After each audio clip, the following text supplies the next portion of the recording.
इस दौर में अमेरिका खुलकर इजराइल का साथ देता दिख रहा है और इसी बीच ईरान की ताकत और तैयारी, खास तौर पर परमाणु बम या परमाणु हमले को लेकर के आशंकाएं बढ़ गई। अमेरिका ने इसे लेकर तैयारी शुरू कर दी है। संकेत ऐसा भी है कि अमेरिका इसमें कुछ बड़ा स्टेप ले सकता है। ऐसा इसलिए कहा जा रहा है क्योंकि अमेरिका के आसमान पर डूम्सडे प्लेन को देखा गया जो आपात स्थिति का इशारा करता है। सबसे पहले ये रिपोर्ट देखिए, फिर इसका अर्थ समझें।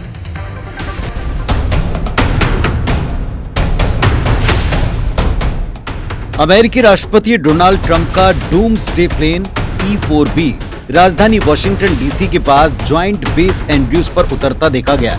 चलिए अब आपको बताते हैं कि इस डूम्सडे प्लेन के दिखने को इतनी अहमियत क्यों दी जा रही है, इसकी क्या खासियत है। विमान पर परमाणु हमले या इलेक्ट्रोमैग्नेटिक हमलों का कोई असर नहीं होता।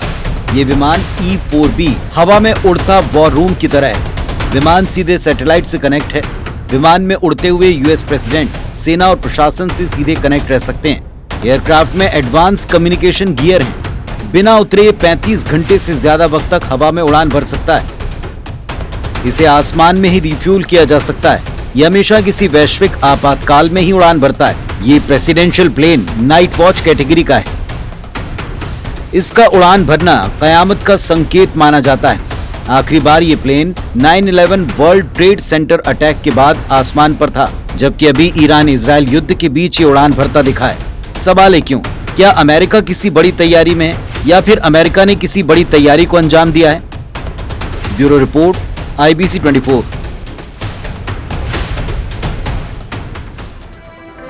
तो एक ऐसा विमान जिसको आप हवा में उड़ता हुआ एक वॉर रूम कह सकते हैं, एक ऐसा विमान जो सैटेलाइट से लगातार जुड़ा हो।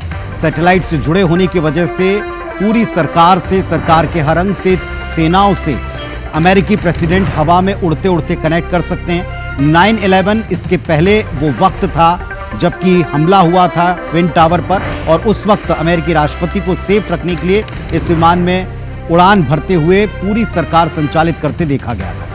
ऐसे वक्त में जबकि ईरान कोई हमला कर सकता है या ईरान परमाणु हथियार का इस्तेमाल कर सकता है, इस आशंका के बीच में इसका अमेरिकी आसमान पर उड़ना या फिर अमेरिका का किसी बड़ी तैयारी के संकेत देना, इससे जोड़कर देखा गया। बहरहाल अब देखते हैं कुछ घंटों में स्थिति कितनी बदलती है।